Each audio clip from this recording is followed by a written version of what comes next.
There we go. All right, we good? Ready to start? Ready. All right. So this is episode 2 of TBR podcast. We're going to be talking about biblical manhood built for the battle. So kind of start us off, we'll ask this question. When did you feel or know that you had become a man? Like, at what point in life? Like, was there a certain age where you told you were a man? When I felt like I was a man, Yeah. I mean, you knew or you felt like, because like some people, you're like, hey, that was a definitive point. I knew I was a man. I went from a boy to a man. there were many times in my life where I thought I was a man. When, like, at the age of 18, when I felt like I could do whatever I wanted to do. Yeah. I thought I was a man. I thought that, That made you. I thought that was when you switched. Now, Looking back, no, of course not. Right. Looking back, the point where I think I became a man was probably, I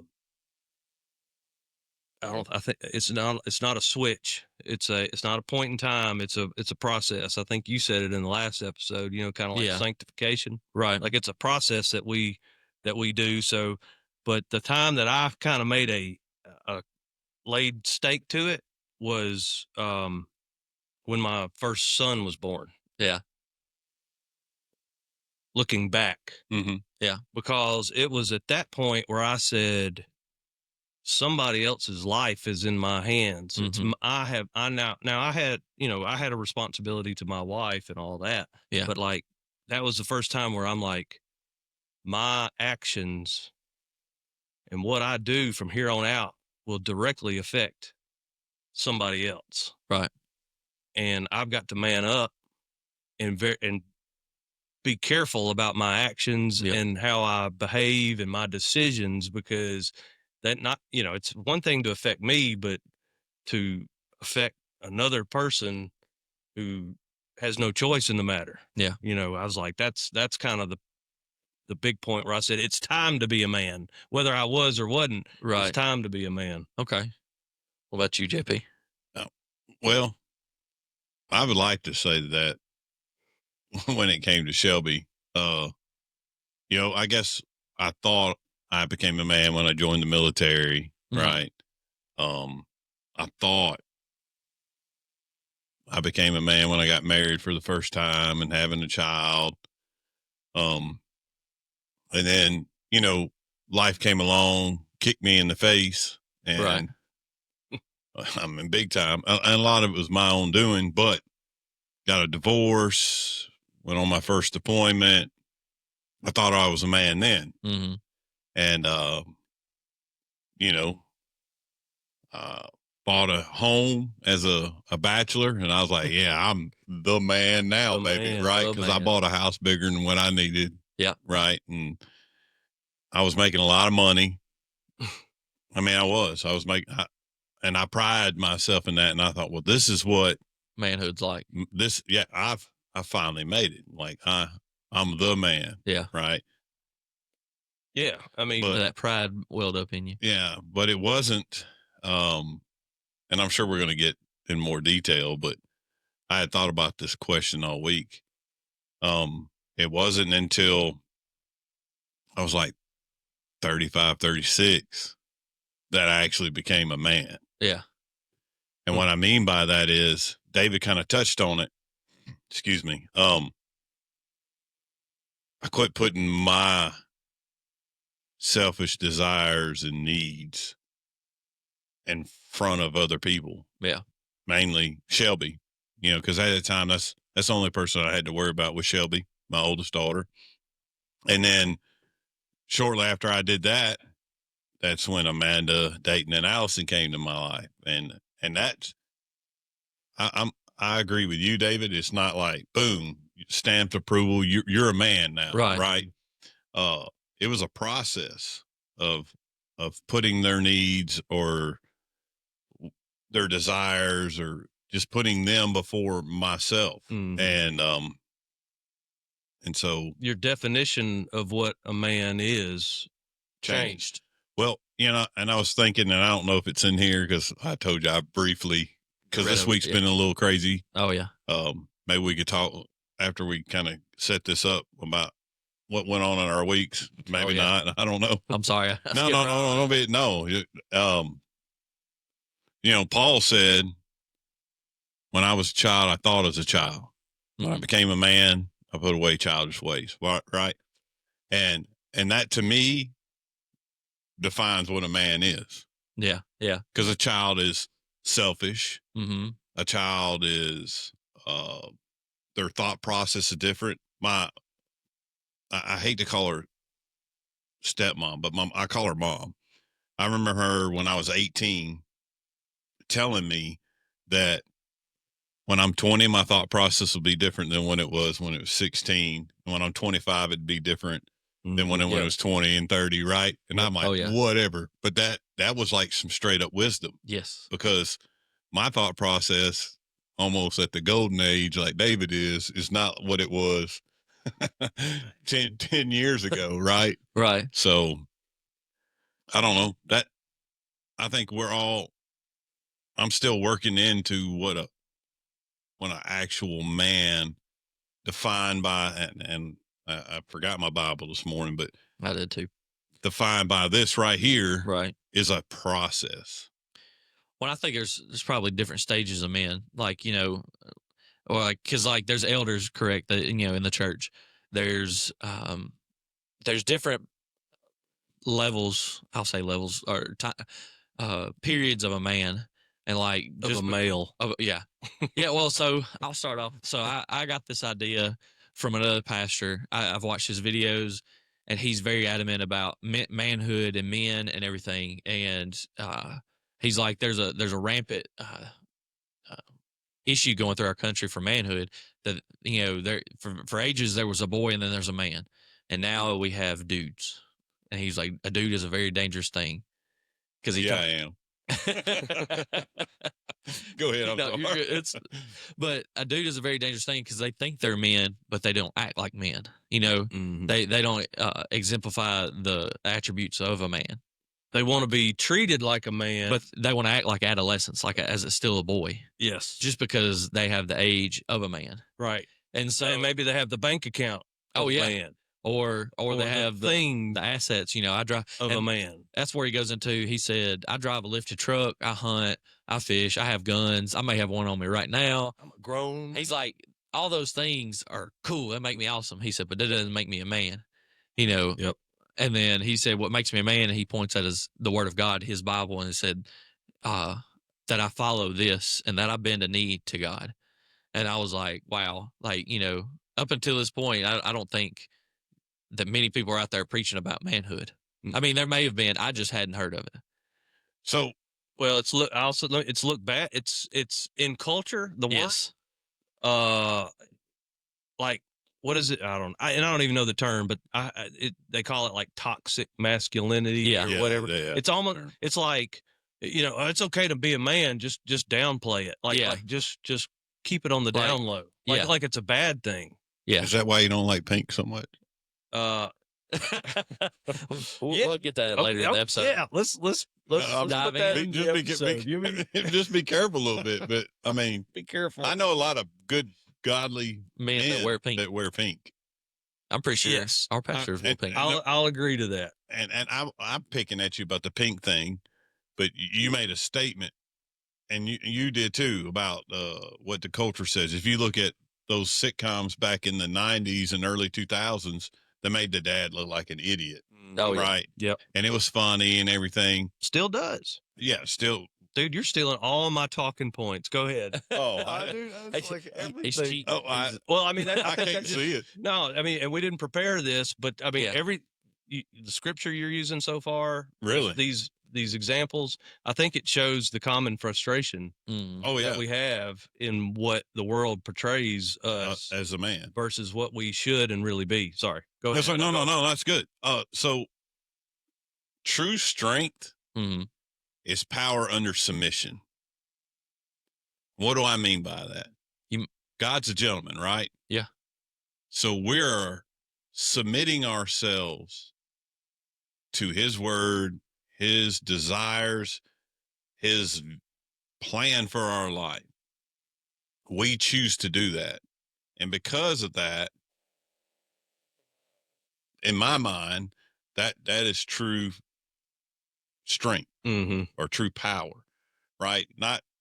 I'm not dictating how I act or react or where my life is going.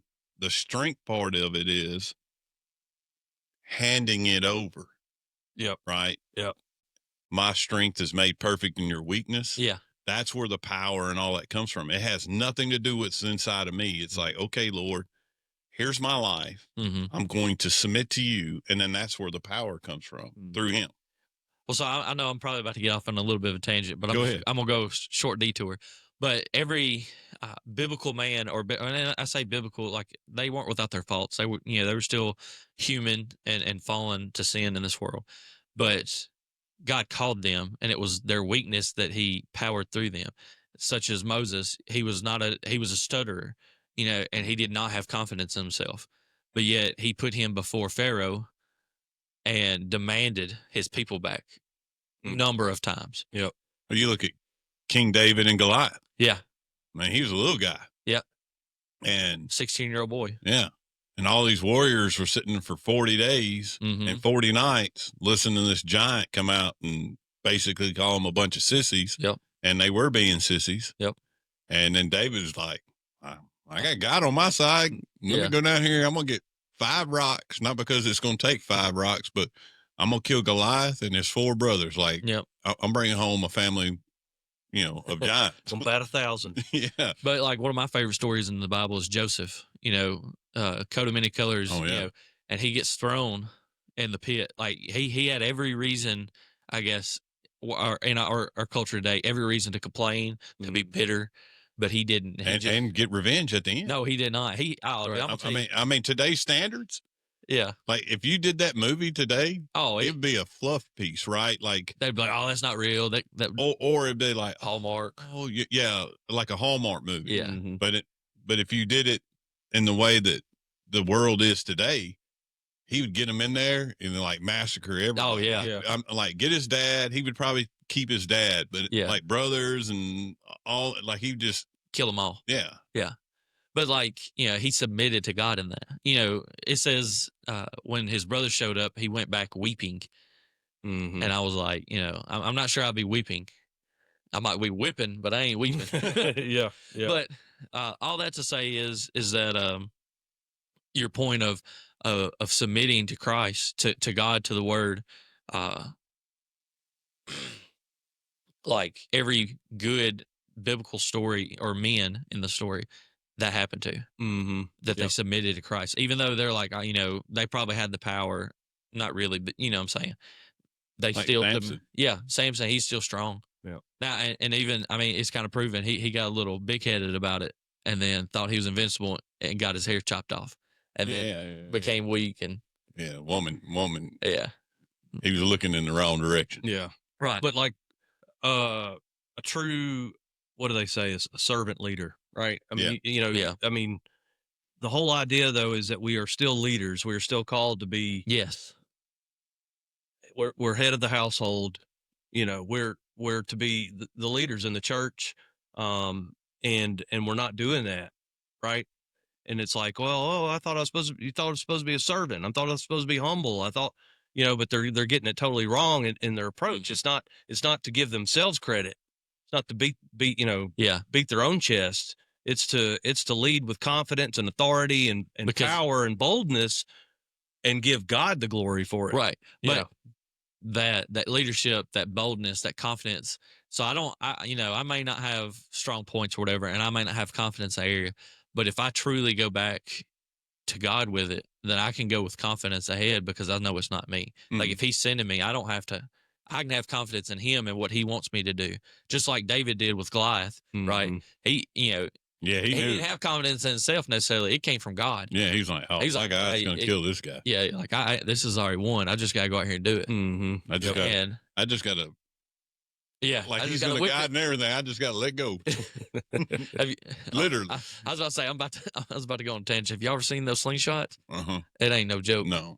So I don't mean to interrupt. No, go ahead. But David said something about authority, servant leader. Y'all don't get it twisted. It's not, and this is not what he meant. It's not you going home ruling with an iron fist. No. Right? You have to fall. How it goes is God, you, your wife, then your children, right? And my wife and she's my partner. Yeah. Right. Yep. I seen a video where a lady said, well, God didn't make woman out of the head of the man so that he could be the head, she could be the head of him. Right. God didn't make her out of the foot of a man so that we would trample on her. Right. He made her out of our ribs. That right? would protect us. They would protect us, but also they're your partner. Right. And so ultimately I am responsible for the spiritual well-being of my home. Yeah. Right. That falls on you. That falls on you. That falls on me. And that if I'm acting crazy, it trickles down. The rest of my family is going to act crazy. And so the authority I feel like it's been given to us by God, but it's not to, and you weren't saying that whatsoever. Right. But I want to clarify it for everybody that's listening to us. It's not for us to rule with an iron fist. Right. Right. Like, yep. I'm the boss. You gonna do what I say. No. Like, I dare both of y'all to go home and try that. Yeah. I know both of your wives. Yeah. Right. Yeah. Your wife has gotten really bold. So she'll probably, instead of just giving you the crazy look. Yeah, crazy silent treatment, she'll probably tell you where to go. Next time y'all see me, if I go home and say that, you can have black eye. I'm gonna have Irish sunglasses. Yeah. Right. Yeah. So I didn't mean to interrupt. No. And we hear what we want to hear, right? And so I still said we are to be a servant leader. Yeah. Right. And yeah, so you did. So you got two ways of looking at that. Well, wait a minute. It doesn't mean to be a doormat as a man, but it doesn't mean to rule with an iron fist. No, you're not a dictator. No. And so that's the struggle we deal with, is what does that look like? Because also along with these man children, these man child, these adolescent dudes who, we've all been there. We've all been figuring out that balance. And we always start with, I'm a man. I do what I want to do, and ain't nobody gonna tell me any different, right? And then they think this. They've got the Bible verses twisted that they're to rule the house, and so they don't understand what that means. But if they keep reading more than just that one verse, it says to love your wife. Like what? Like Christ loves the church. And what did Christ do for the church? He died. So he was the ultimate servant leader, right? Yes. Yeah, he gave himself up. He gave himself up. That's what it means to be a man or a husband. I mean, like there's so many different facets of what a man is, right? Yeah. And that's tough. Yeah. Oh, yeah. Sometimes it's tough. I mean, I'm just going to be honest. Sometimes it's tough. You eat crow a lot. Well, and not that it's tough for me to love my wife. No. Right. It's tough to love my wife like Christ loved the church, not because of her, but because of me. Right. Like what that means is you got to give up what you want to do. You got to give up. Right. I mean, you got to do what's best for the family, not just yourself. Right. Now, when it comes to actual death, there's no doubt in my mind, son, I'll charge that hill for my wife and kids. Yeah. I'm comfortable with laying my life down, like physically laying my life down. Now, laying my selfish wants and desires down, that's a struggle. Oh, yeah. And that's part of being a man. So another point that this pastor makes, is he talks about, oh, you want to be a man? Okay. How about you want to be the head of your household? All right. How about you be the head confessor? How about you be the head sacrificer, the head servant? You know, Yep. And this is just coming from my field of view. You know, I can't remember how many times as a kid I'd go to a cookout and the man would sit down, the woman would bring him his plate, and then she'd go get the kids' plate, and then she'd get them fed, and then she would eat last. That's wrong. JP actually is funny. He showed me that. I mean, I'm not. Well, you say that though. No, but I'm saying I'm not saying in your marriage as much, but like when we're in the military, hey, go get you something to eat. And it's like, hey, son, I'm not hungry. I'm not eating till you're eating, so you better go get something to eat. So, and then I stumble at times, but I try to do the same in my marriage, right? Hey, y'all eat, I'll eat last. Mm-hmm. And there's other cultures that, you know, hey, the man provides, the man eats first, whatever. And I'm not saying it's just a food thing, but I'm saying in the thought process of when you want something to happen, you got to be the first to do it. Right. Right. Yeah. Yep. So what I meant by that is Amanda, Yeah. if she cooks, she's going to make my plate first, Right. without me knowing it. And that's something that she does to serve me. Right. And that sounds bad, but I don't mean No. it bad. Right. And when I cook, I always make sure she's the first one. Right. I try to. Like, hey, Yeah. babe, get in there. Like, they all love my chili. Yeah. Right. I'm like, hey, you better get in there and get a bowl because Dayton's fixing to tear this bowl or pot up. Right. You were saying something about serving. Mm-hmm. Y'all know I listen to the Meat Eater podcast. Yep. Just because I'm learning about conservation, stuff like that, or learning more. Yeah. And he said something in an interview this week with Sean Ryan. Mm-hmm. And I don't know if this man's Christian. Sometimes he says some stuff makes you question it. Yeah, and I'm not judging him. But what he said was, he was asked, what happens when you're gone and how do you balance that? Because, you know, he travels a lot to hunt, also to help fight conservation issues and stuff like that. He says, when I'm home, I'm home. Yeah. And he said, and it is important for me that my children see me serve. Mm-hmm. Mm. And then he talked about how he cooks, he cleans, and he does this and he does that. And that really, because we're preparing for this, and I was like, here's this dude. He said, is it important? It is important. Yep. So he's got 2 sons and a daughter. Yeah. It's important for his sons to see that he's doing it because that's what daddy's husband should do. And it's good for his daughter to see it. Hey, this is what a husband should do. Yeah. Right. And I was like, man, maybe I need to be more intentional about my kids, even though they're grown, watching me serve. So Brother Jimmy said, or excuse me, our pastor, Brother Jimmy, he said this not long ago, but it was about a phone. And he was talking about, hey, when your kids are in the room, your phone needs to be somewhere else. Like you need to put it up, whatever. Put it down. And there's times that, I mean, not always can we do that, right? And I mean, nobody's retired here. So it's, well, I'm not gonna be able to for a while now. Go ahead. But nobody's retired here, right? So, like, you know, we have emails sometimes we have to answer or whatnot. You know, things that we have to do. But I'll be honest, when I get home, like one of the things I want to do most. I mean, I want to love on my kids, I want to love on my wife, but I just want to detach from the world. Oh yeah, and I get to doom scrolling, and it's. My wife gets mad at me. What'd you call it? Doom scrolling? Doom scrolling. It's like you're just doomed. You're just like, I'm just scrolling. Like you get locked in. I like that. It's sucked in. Yeah.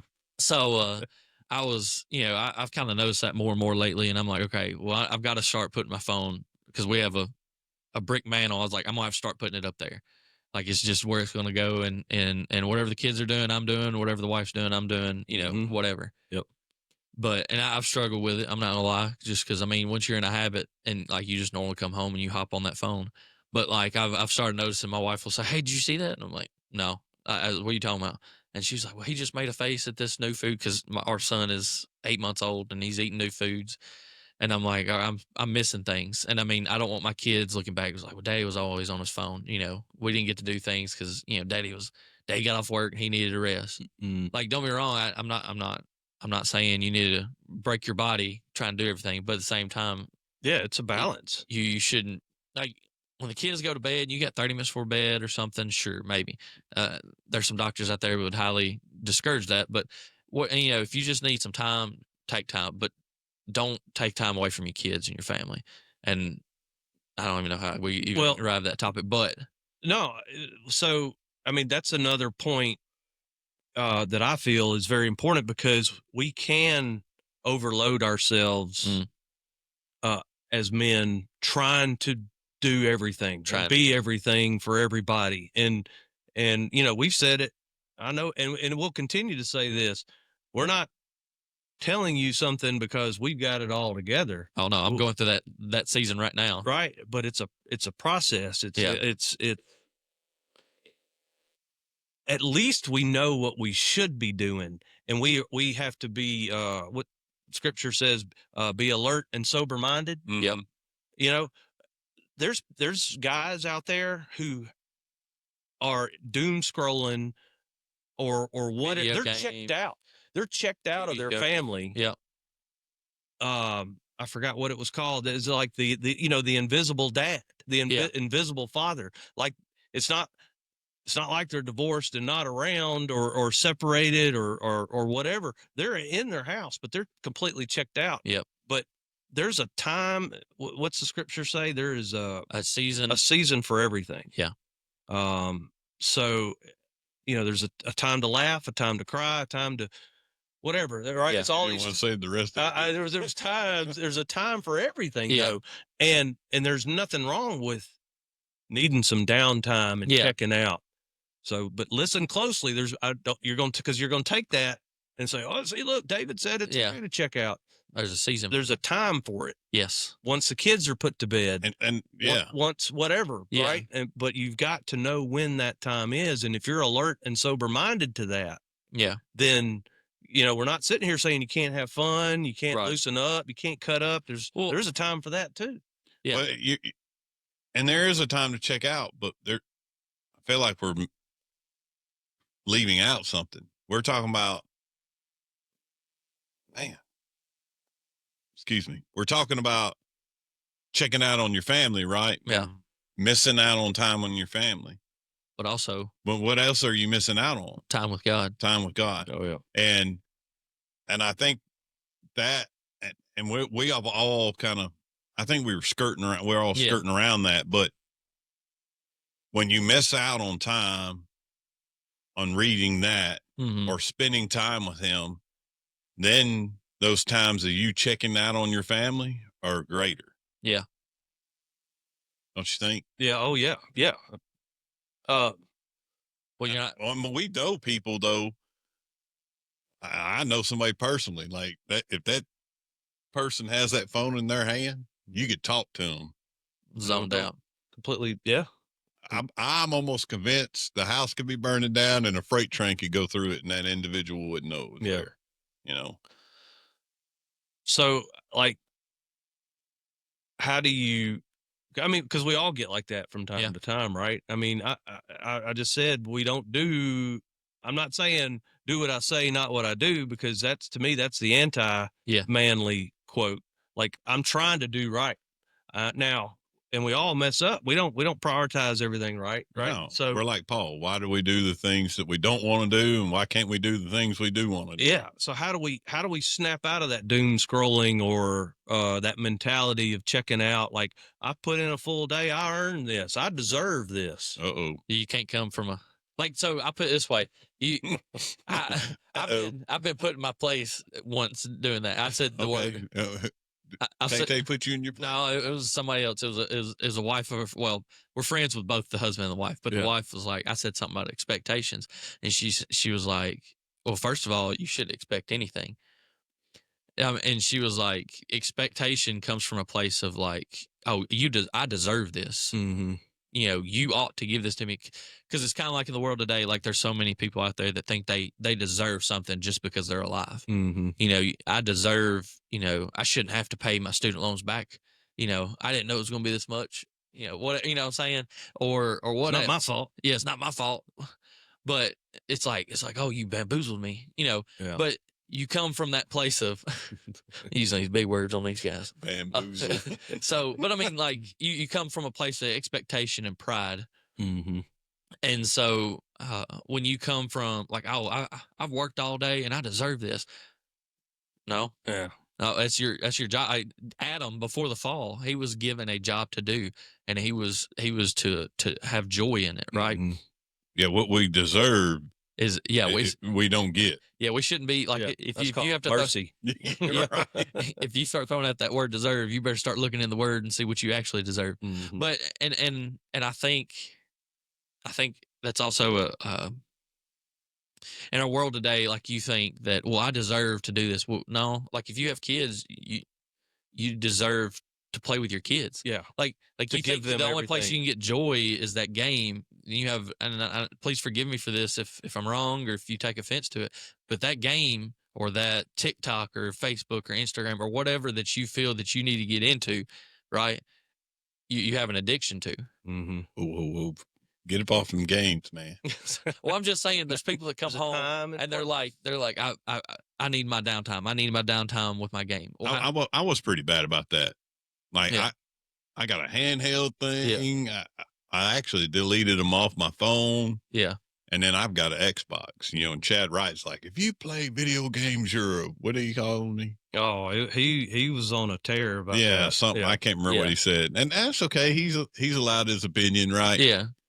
But I was bad about it, mm-hmm. especially if I got engrossed into it. Yeah. Right. I had this video game that I was playing, and it was like open world or whatever. And anyways, Amanda's like, you would come home, talk to us for a little bit, and you go play, and then you'd zone out. Yeah. I'd be in there playing it, and so I've gotten better at it. Yeah. So I deleted them off my phone.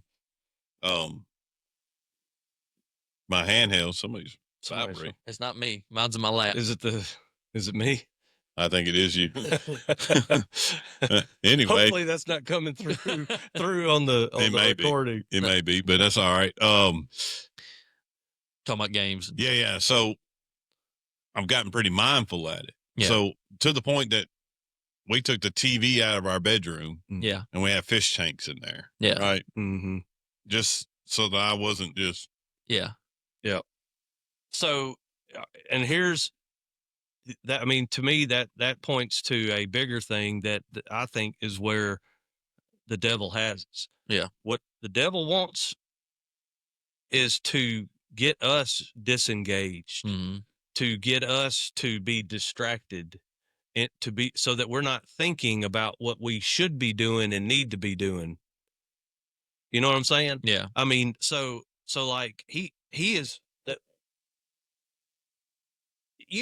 anybody who is, you're talking about this person who a freight train could come by and now, but you ask them what's important in their life and what's, and they're going to tell you the right things. Like they know, we all know what we need to be doing. We need to be putting our kids first. We need to be putting our wife first. We need to be, we are the man of the house and the protector of the family. He knows all that. These people, we know this, but the devil sucks us in and gets us distracted with games, with our phones, with just hobbies, not nice, big gun, anything to pull our mind off of God, and what we should be as a man, and He's got us right. I mean, so I heard this. It's funny you said that, and I know we're kind of harping on games and social media, but this is, I mean, it can also be work. Work is a good thing, right? Work is you're providing for your family, but I can't tell how many times, and I've even dipped in it myself, of like working so much overtime that you neglect your family, right? Yeah, because you got your balance off. Right. And I'm not saying overtime, like I'm not saying any of these things individually are evil, right? But it's just like a phone. A phone can be used for good and a phone can be used for bad. Like you could do research for, whatever, save the world, I don't know. But you can also hop on there and you can have something at your fingertips within seconds. Yeah, that's true. And you were talking about work. When I worked before, so I work for the state now. Yeah. So we know I don't work. I mean, my job's not easy, but I'm not doing 80 hours a week either. Yeah. Right. When I was single before Amanda and I got married, like I was so busy about trying to provide things for Shelby, Yeah. right? Which is not a bad thing. No. But all I was providing for her was the material things, because there were 7 of us growing up. My parents did the best they could. Yeah. But there were 7 of us growing up. That's a lot of kids. Yeah. And so I was trying, not that I didn't have what I needed or whatever, and Right. most of the time, if my want wasn't outrageous, I got that too. But she was the only child, divorced home, so I'm like trying to overcompensate. But anything she wanted, I'd let her have. And y'all know her. She's not spoiled. No, she wasn't spoiled. But I wasn't giving her the one thing she needed, or a couple things she needed, was time for me. Mm-hmm. And the only reason why she's saved is because of her 2 grandfathers who were pastors. Right.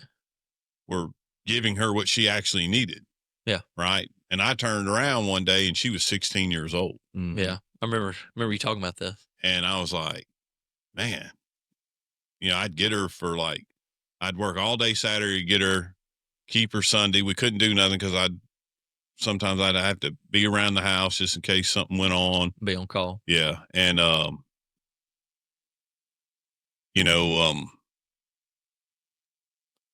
well, so that screen did something and changed my mind. I was like, oh. Okay, so I was saying that and talking about work, but it was and I can't remember the pastor's name, but he was talking about it, and he was like, he said, "Man, I was busy in my ministry. I was, I'm a new pastor, started up a church. Mm-hmm. I'm outreaching. We're doing things with the youth. We're doing things with kids. I'm doing everything I can to build this church up."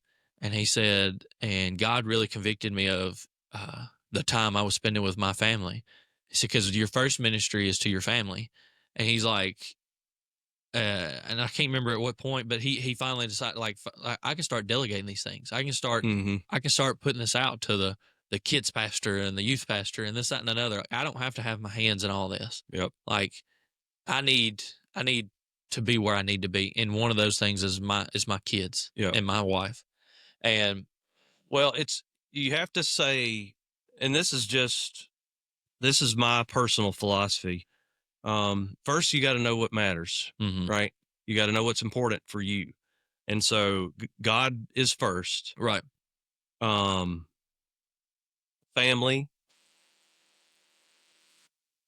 And I'm separating this, but church. Yeah. All right.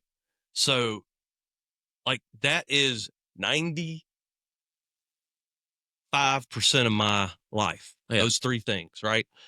So God is involved in everything. And let me just say the other thing would be, friends, my friends, right? Yeah. But if any of those is out of balance, it's just like a wheel, right? Yeah. It's not rotating right.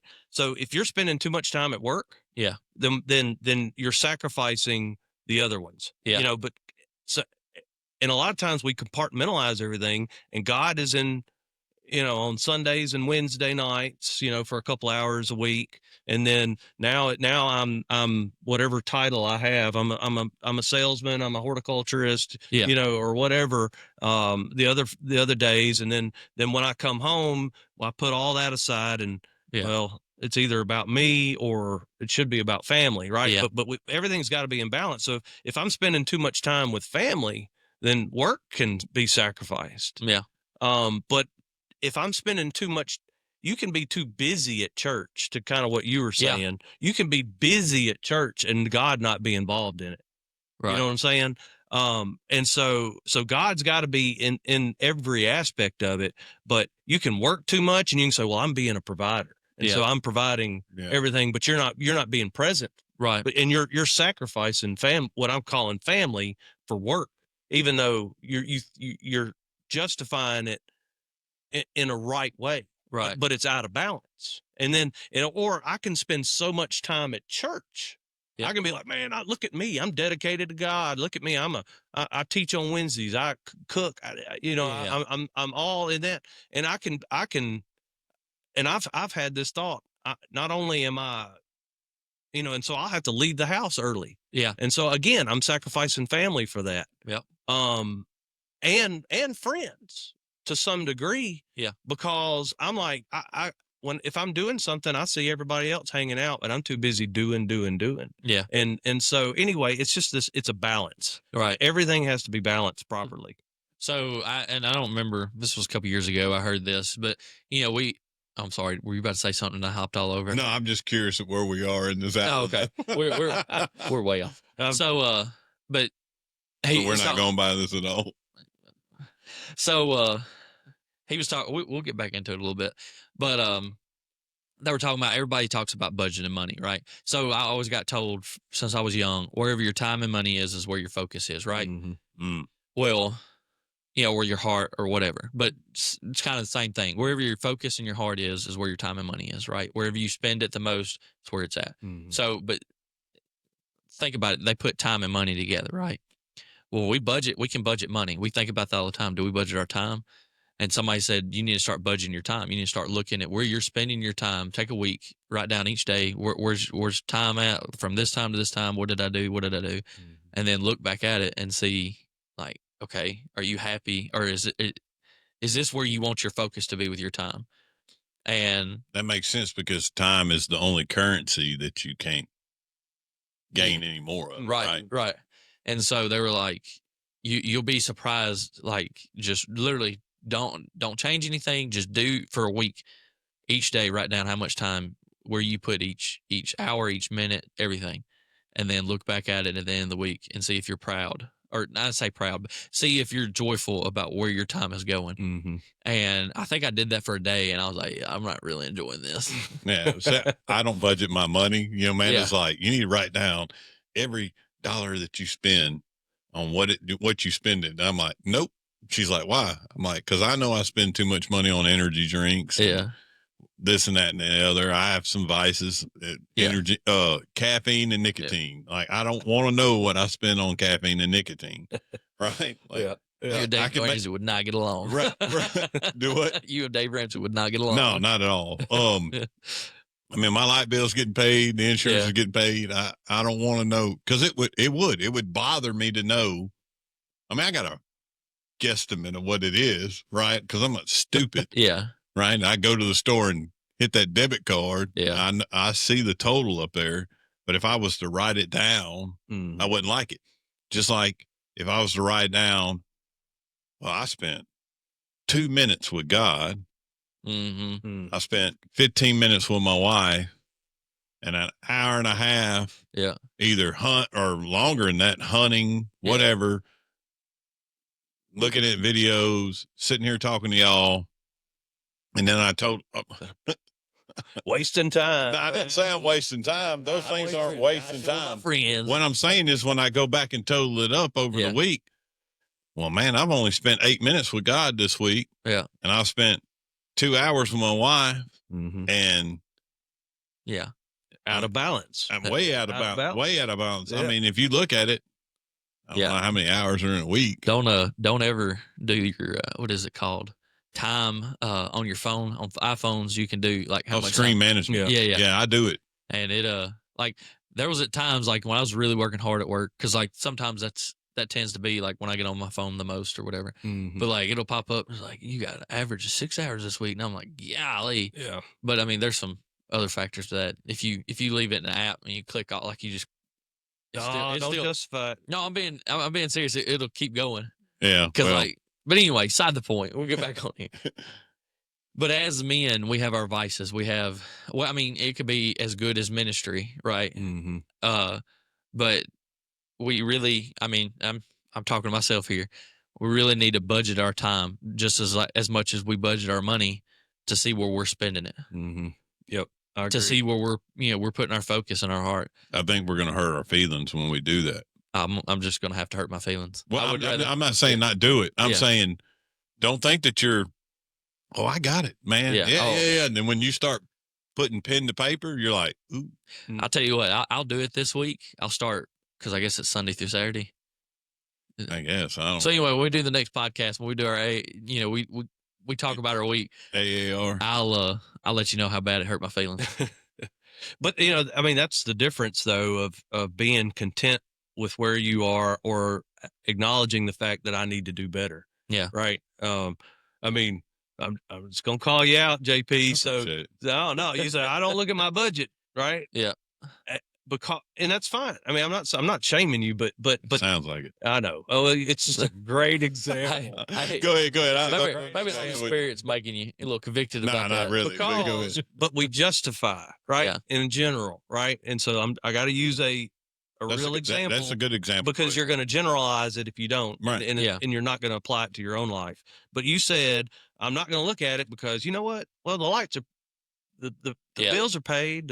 So, and I'm not saying anything bad. You're okay with where you're at, right? Right. Once you get to a point where you're not, insert whatever. Yeah. I'm not just saying money or budgeting, but once you get to the point where you say something's got to be fixed, then you're forced to look at now how you're budgeting your time. Where am I spending my time? But if you're good, but what happens is we justify what we're doing. Because we're complacent. I earned this. I deserve all this. I'm checking out. I've had a hard day.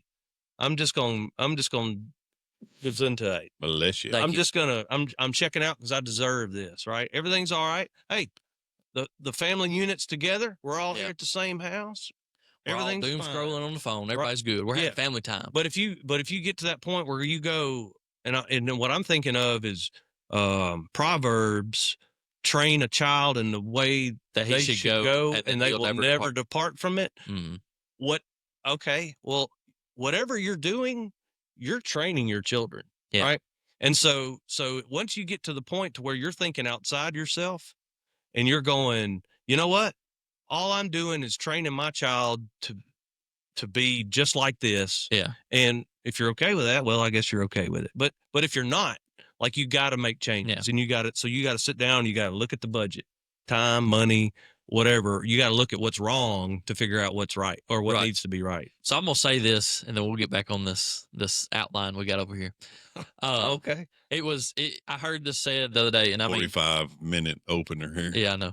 I heard this said. Section 2. I heard this said the other day, and it's talked about, well, kids never go outside anymore. They stay in and play on their phones, play on the games and everything like that. It was like, they're not like we used to be. Okay, well, and then the guy asked, he said, well, okay, did you take them outside? Did you take them out there? Or did every time they fuss, did you put an iPad or a TV in front of them? And I'm like that really convicted me. Yep. And so I'm kind of like every time our kids start getting fussy or whatever, we're kind of wanting to settle down. We kind of throw, I mean, don't get me wrong, we may throw a good show up there. Like, it's not, it's not a bad show, but why don't we take them outside? It's a that's a pacifier. Yeah. That's and so I'm like, why don't we take them outside and play with them? And we've talked about doing more about that, putting things outside that they can go play with, swing, slides, whatever. But I was kind of like, I was real convicted about it because I was like, we do that a lot. Like, I do that a lot. Like, when they start getting fussy, like, okay, well, hey, I need to go do this. Let me throw this up on the TV. And it's not necessarily a terrible thing, but at the same time, how often do I want to decompress after the day? And I'm like, hey, kids, like, y'all are crying. I'm just going to throw this TV show up there. Y'all watch that, be zoned into that, and Daddy's going to scroll. Mm-hmm. Yep. And then, I don't want them to do that with their kids. So if I want it to stop, it's got to stop with me. Yep. And so, but anyway, back on this outline. Where are you going to pick up? Which point? I don't know if we need to be on this page. No, I'm gonna start right down here at the bottom. Okay. So we said a few, page 1. Yeah. So we start. we're gonna get through this. It's not gonna be bad. So the verse that we're gonna kind of guide off of is 1 Corinthians chapter 16 verse 13. Be watchful, stand firm in faith, and act like men and be strong. And so when I heard this said, it's so act like men's right in the middle. Okay, well, what does that mean? And it's everything outside of that. Be watchful, stand firm in your faith, and be strong. Is like the definition of act like men, right? And be strong. Some people may take it as physical, but there's very many other ways. That's be strong mentally, spiritually. Let's be strong in your principles. Yeah. And your values I'm gonna say from the word. I was gonna do this from the word. Be watchful. Don't let those I don't want to call them addictions necessarily, but don't let things come between you and God, you and your family. Make sure where your priorities, where your time and money you want it to be, make sure it's there. Mhm. Right. Don't stray away. The other place I see this is talking about marriages, and it's in Song of Psalms, I think, and it talks about be watchful of the garden, that ye not let foxes run through. Mm. And it's talking about how because there's many facets of men. There's husbands, there's fathers, there's uncles, brothers, sons, and one of those is as husbands. One of the more important ones, I would say, is husbands. And so be watchful of where uh, you let outside things, Influence. outside influence Yeah. take you. Because and I'm just going to be raw and real on this, like, as men, and I'm not going to say every man, like, we all have our weaknesses, our temptations, but for, I would say, a majority of men, uh we have a lust issue. And one of those things is be watchful, be watchful. And honestly, I think generations, these past couple generations, and I'm not blaming y'all in general or whatever, but we have, well, I'm saying y'all are different generations than me. So He's I'm not blaming us for his no, well, no. shortcomings. Yeah. but like, we've seen more passive fathers, and I believe it's Tony Evans that talks about, in the Bible, it says that we are to raise our children, not our wives. We are to raise our children. So that doesn't mean that daddy goes sits on the couch and mom runs around with the kids and I go do what I want to do or whatever. Like we're talking about, no, like, you need to be watchful of your kids, what they're intaking. Like, it doesn't just mean for yourself; it means for your family also, and for your church, or for your community. Yeah, you say our generation. I was joking around, Generation X. But anyways, I think that was we come from boomers, Yes.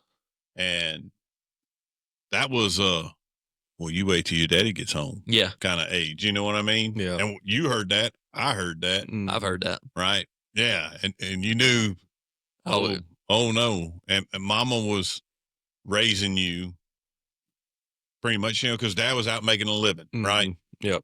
And I guess, I guess I can see where because that was almost like well, the baseball bat in the corner. You did enough wrong. Wait till your daddy gets home. Yeah. And you knew when you heard the vehicle pull up, it was on. the beat down was fixing to happen. Yeah. Yeah. Yeah. You operated out of fear or whatever, but yeah, I mean, it all comes back to just being intentional. Yeah. And getting your priorities straight with the family unit. I mean, it just, I mean, you talked about this at the very beginning, that,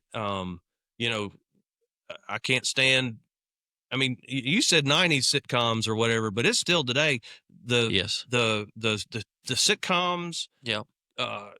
they portray man as an idiot, Yep. as a buffoon, as a moron, and the wife has it all together. Yep.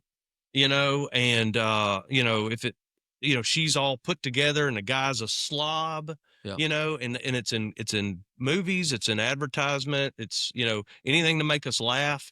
And what's happened is that looks like fun, and that looks like that, I mean, heck, I would love to check out. Yeah. I would love to just trip through life, and not have any responsibilities. Yeah. How wonderful does that sound? But it's an act, guys. Yeah. It's a movie screen. It's a movie Yep. set. It's not reality, and it's not how we were created to be. No, and my frustration with it is it set a tone.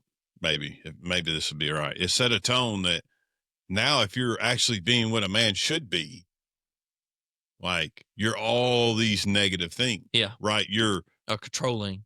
You're toxic. Yeah. I mean, I take pride in my masculinity. Yes. Right. Now, does that mean that I don't have feelings or cry, or, I hate to say in touch with my feelings or whatever, or sensitive, but you're but no, that doesn't mean that. Yeah. Right. when I was a kid, I was told as a kid, real men don't cry. Yep. You flip the world off and go on about your business, right? That's what a man Get told angry. me. They don't get Right. get sad and cry. But They get even. But then Yeah. the more I'm molding into a man of God, Mhm. I realize real men cry. Yeah. The baddest man on the planet that ever lived Wheat. cried. Yes. Right? Jesus. Yeah. Right?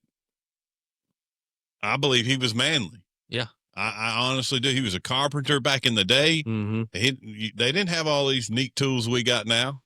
Oh, no. I guarantee his hands were like rough sandpaper. I think we've very poorly portrayed Jesus. I think so too. Yeah. Right. But that doesn't mean that he was toxic or a male chauvinist or whatever. Right. Because there were women around him. There were women in the gospel that were the first ones to see him. Mm-hmm. Yeah. Right. I think it's just now because I do like to do things that a traditional man like to do. Fish, hunt. Yeah. Whatever, I believe that I should be the protector of the home.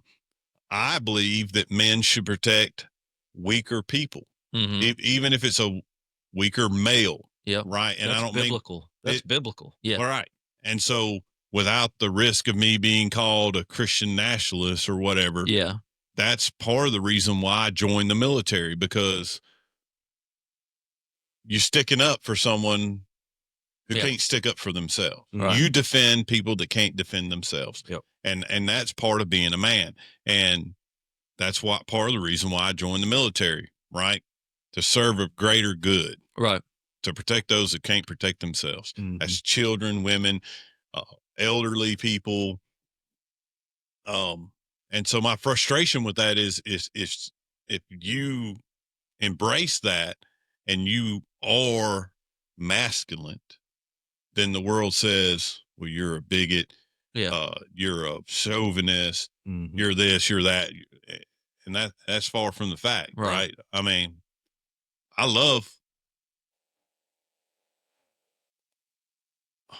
don't want to say women because that sounds bad, but I got 5 sisters. Yeah. I got 2 daughters. Yep. Right. My Nana, who was very instrumental in who I am today, is very important to me. Right. Women do have their place in the world. Oh yeah. A very big place. Yeah. So I'm not chauvinist. No. Mm-hmm. But I think we as men need to embrace our masculinity. Yep. And not be the buffoon on the couch, like you said, with the stain on his shirt and the wife's running everything. Yep. Mm-hmm. And I think, and I said the 90s, it probably started in the 80s, really, that kind of view on men. I'd say even goes back to the 50s. It may have, I think it was a way to curve the culture. Now most men act that way. Yeah. Yeah. Because that's what they've seen. Yeah. All right. Okay. So but there's also a viewpoint. So there's like we're not saying everybody's this way. Like I look out there and I've got friends who are some of the most manly men. Mm-hmm. They're tough culturally.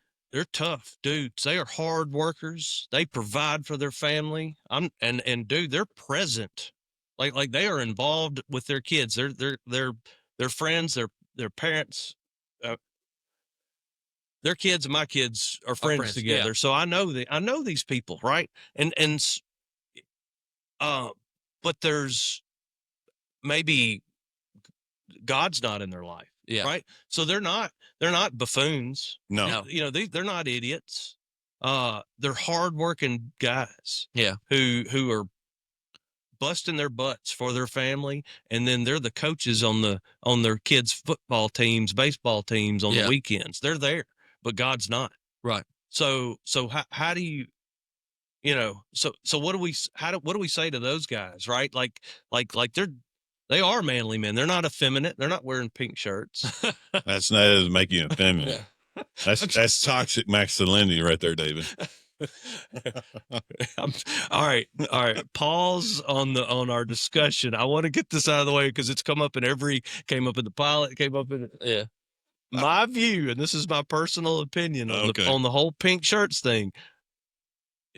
You can wear pink shirts all you want. I do wear. We make a joke about it. That's why we talk so much about it. I'm okay with anybody who wants to wear a pink shirt.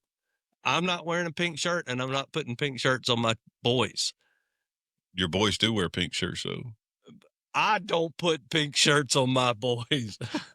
Unfortunately, I don't do the shopping for them either. But if I have to pick it out, I'm not doing it because to me, honestly, it's like giving boys Barbie dolls. It is, and saying, well, there's nothing wrong with that. It's like, in my opinion, there's the stigma with pink shirts that, and I don't want to instill any kind of cultural thought that we've got to downplay masculinity. That's a personal opinion. And I think we're saying, well, that's like giving a boy a Barbie doll to play with. It's like pink is culturally associated with women. I see what you're saying. You see what I'm saying? It's not bad, but it's the cultural part that comes in and influences. That's right. I see what you're saying. Yeah, and so to me, it's like, you know what? I'm not playing roulette with this. Yeah. You know, I'm not gambling with the thought that like I am with you. I am proud to be a man. Yeah. And I don't want to downplay it. And in my opinion, pink is associated with females, and I'm perfectly fine with you wearing. I don't think you're less of a man. I can't do it, right? And it's and you can insert whatever you want to, like, but there's just things. I'm not going to drink iced coffee. Right.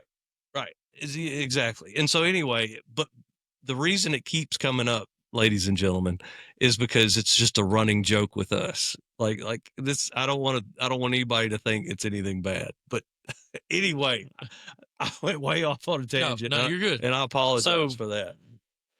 I think I wanted to clear the air, though. So I have a question, and I also have a point, and I'm trying to figure out how I can combine the two because so we were talking. You brought up the manliest man, which was Jesus. Honestly, my first thought is David. Not that David was more man than Jesus, but David was, like, if you look in the Bible, like, he's a manly man. Like, you know, he fought battles. Like, he was brutal. Like, I mean, he's a built dude. He's went through battles. He's not, he became a king. All this stuff, right? And one of the points this other pastor I got the idea from, he talks about David, and he talks about how men are to be loaded down, like they are to have responsibilities. And David was kind of talking about it, how we'd love to go through life carefree, not have those responsibilities. But as men, we were made to have these responsibilities. Mm-hmm. God built us this way.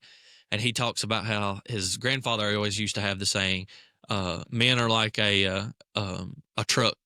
The more loaded down they are, the straighter they drive. I mean, it's not kind of true, not true. But the point is the more you load down a truck, the more load it has, the better it drives. Okay, same thing with men. Though I'm not saying that we got to load ourselves down with all these responsibilities, but we are made to have responsibilities, because if not, we lose our way. Mm-hmm. We lose our focus. We do whatever. And when I knew I was a man versus feel like a man, I'm kind of like y'all. I probably felt like I was a man when I joined the military. I probably felt like a man when I moved out on my own. I probably felt like a man, when I was doing things I shouldn't have done. But when I knew I was a man was when my daughter was born and she hit my arms, and I was like, oh crap. It's got real. I was like, I want her to have the world. I want her to know who Jesus is. I want her, there's all these things I wanted, right? And I was like, it's my job to show her, to tell her, to guide her. And I was like, I like, whether I was or wasn't, it's not I am now. I've got to be. Mm-hmm. I have no choice. And I don't want to make it sound like it's like, I hope, she never looks back and is like, well, it's my fault that Dad had become a man. No. I chose this. I chose you. Mm-hmm. But now I have no choice but to be a man, and to be the man that I want you to seek out in the future. Yeah, set the example. And then the same thing with my son, the man I want you to be in the future. And there's a song or whatever. It's Luke Combs. He has a Father's Day playlist, and if you ever listen to it, just be careful because you'll cry. Now you can say whatever you want to. It made me cry. No, I'm not saying I won't cry. I'm just. You're not a big Luke Combs fan. I mean, it's not my genre. Okay. Well, so Luke Combs has a Father's Day, and one of the things is like, I love you no matter who you turn out to be. And I was like, no matter, I don't know that my son or my daughter's going to turn out anything like I want them to or whatnot, but I hope that they know no matter what, I love them. Mm-hmm. Yep. So after I'm done with that point, how this next generation coming up, kids, your sons, right? How would you, like, at what point would you tell them you're now a man? How would you, because so this pastor gives what's the word I'm looking for? He gives the illustration that he went to Africa and he was with the Maasai tribe, and the tribe has a point when the kids, or say the young boys, are like somewhere between 14 and 16. I can't remember, maybe 16, but and this is their culture. They send them out with spears to go hunt lions, and when they come back not dead, you're now a man in that tribe. What if you don't come back? Oh, you dead. Okay. So the point was made. You died a boy. Yeah. So go ahead. So the point was made. The tribe leader, the elder, asked the pastor, "Hey, in your culture, what do y'all do? Like, how do you know a boy has become a man, or what is your rite of passage?" Right. So I asked that, not necessarily because we have a rite of passage, because like we've just talked about, as we were raised and whatnot, we didn't know when we were men. Like, we just, until we had kids, right? And until you were convicted of it, right? Well, I'm like y'all. Yeah. When I had Shelby, okay, now it's time. Right. But then, yeah, you kind of faltered on that. Well, it just, I think we all do. Yeah. I mean, there's times that yeah. But then you asked me when I thought I became a man. Yeah. And yes, when Shelby was born, I was like, y'all, like this life is dependent on me. But now, almost 50, when I became a man when I started becoming a man, I think it's a process. A man of God was when I got convicted. So let me ask this question. As Christian men, and I use Christian before anything else, we're Christ followers before we're anything else. Yeah. What can we do? All right, and I guess I'm asking this for myself, really. Are we going to get to answer the first question first? Okay, answer the first question. Well, I got I'm trying to hold my thought because I was trying to reword the question is what I was trying to do. Because so as Christian men, what can we do as a rite of passage or as training up? There's a definitive point in our sons' lives that they're like, I'm a man now. Go ahead. No, I'm like, go for it. I'm very Christian. That's why I brought this book here that I'll just show it. Yeah. So when and we talked about this, you said it. Yeah, we were that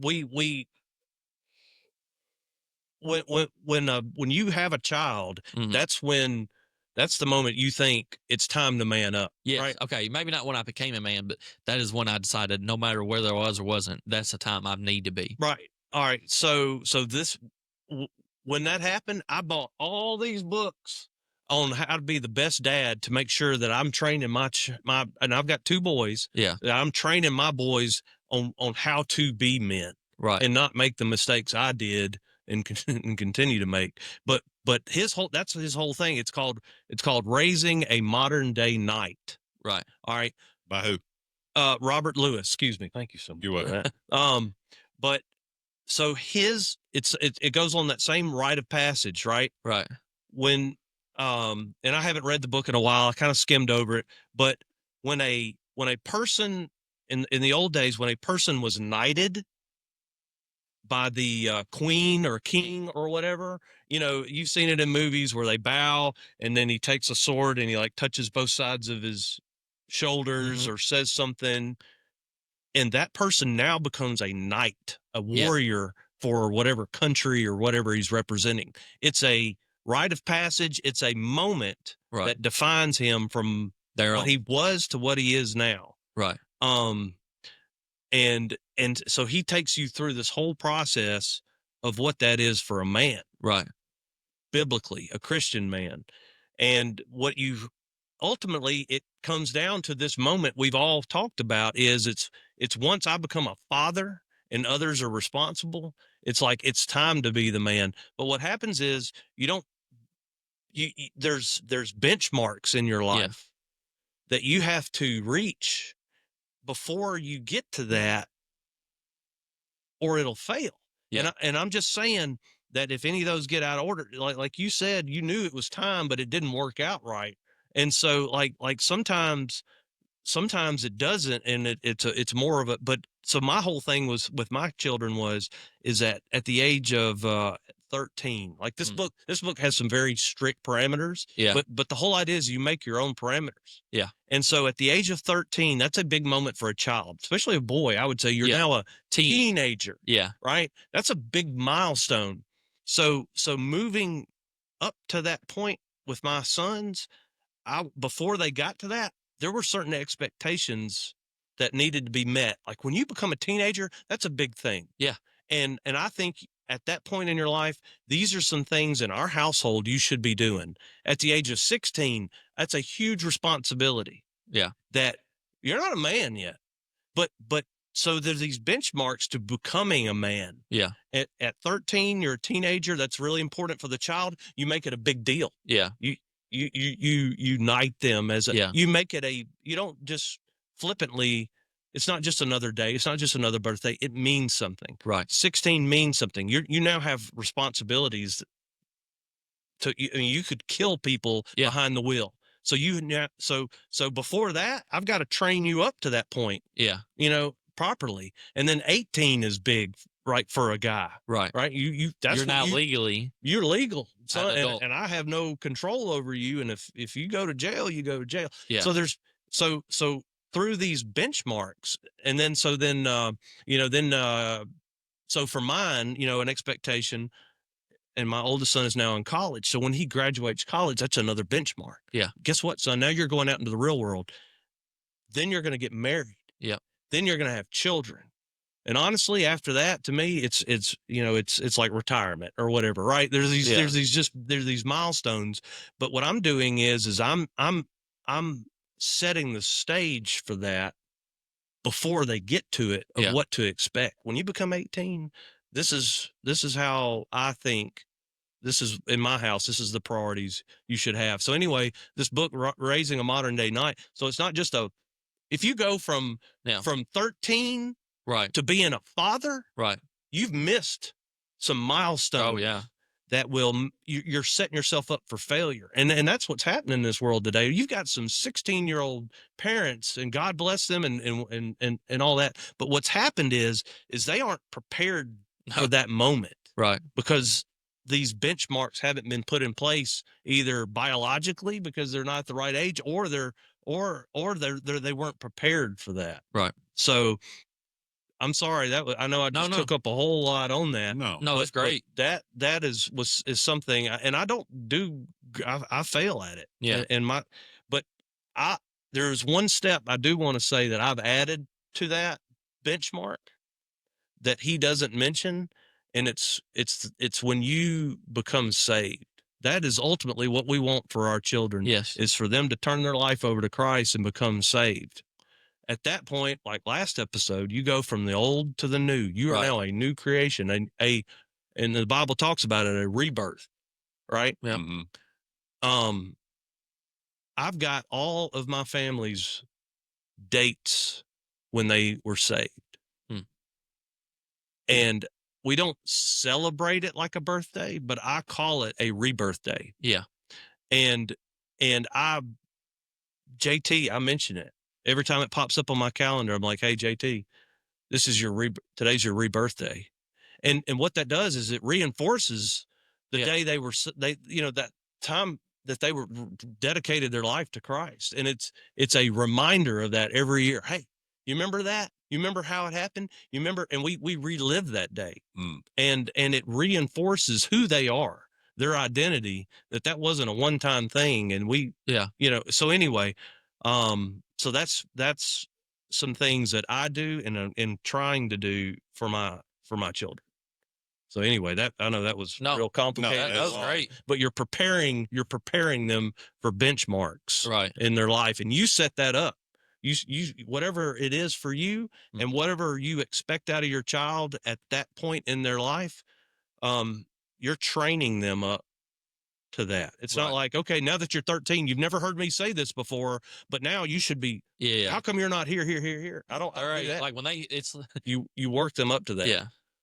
Cole, Cole, my youngest, probably going to be embarrassed by this, and so I'm not getting into. But he knows what I expect out of him when he does become 18. I'm not worried about you too far ahead. Like I'm just worried about 18. Then I'm going to worry about 21. Yeah. Then I'm going to worry about marriage. But all of these things are leading up to that. Yeah. So mine's further along than both of yours. Charlie's. You just expect them to be 8 able months. to. Yeah. Like I'm just waiting for you to crawl. That's it. Yeah. I can't wait till you don't poop yourself anymore. Yeah. That's your expectation at this point. But when you're 2, yeah, I want you potty trained. So Dayton, is a little bit different because he has other influences in his life as well. And I'm not saying they're bad influence. I'm saying he has other influences. So number one, I prayed about a soul.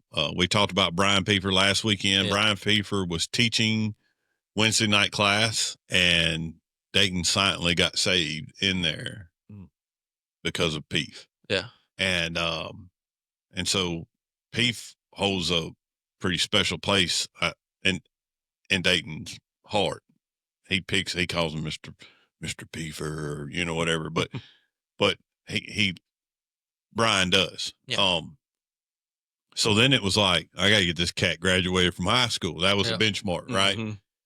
Like 16, I hope he doesn't kill everybody and himself in this jacked up 4-wheel drive pickup truck that he just had to have, right? And I tried to give him good advice. I'm like, hey man, we can get you a Ford Ranger 4-wheel drive. It'll be cheaper on insurance, less miles. Whole 9 yards. Oh, yeah. 5-speed. I'll teach you how to drive a 5-speed, which would have been a little better on gas. No, we had to have the Big Daddy, And then it was, all right, we got to get him to school. Now we got to get him to quit hanging out with all these crazy kids, in college and get him graduated. Now he's graduated. And it was like, all right, we need to help support him, not financially, but encourage him through things. Yeah, to get, his career started. Well, now he's got his career started, and everybody's like, I can't believe he's 23 and I don't charge him. We don't charge him rent. Yeah. Everybody's like, I can't believe you do that. Man, I could see where the benefit of that would be, but we went another benchmark, right? We went and bought, I say he bought himself a brand new pickup truck, dude. Yeah. And I mean, it's when you get the chance to take your sons and watch them do this, like he wanted me to go and give them advice and everything, which I felt good about, but to see it, first there was the worry about the payment, because we've all been there, right? We've all had to buy vehicles, and you're like, oh, yeah. But some sooner than others. Yeah. Oh, here we go. Anyways, so just see that enjoyment. Now he's got a career trying to, he's dating a young lady. The marriage thing, I try to tell him, what it's like to be a man. Yeah. Where I failed. And he and I have these conversations a lot of time. And so to just give you an insight of where I am and where you will be, and then eventually you'll be,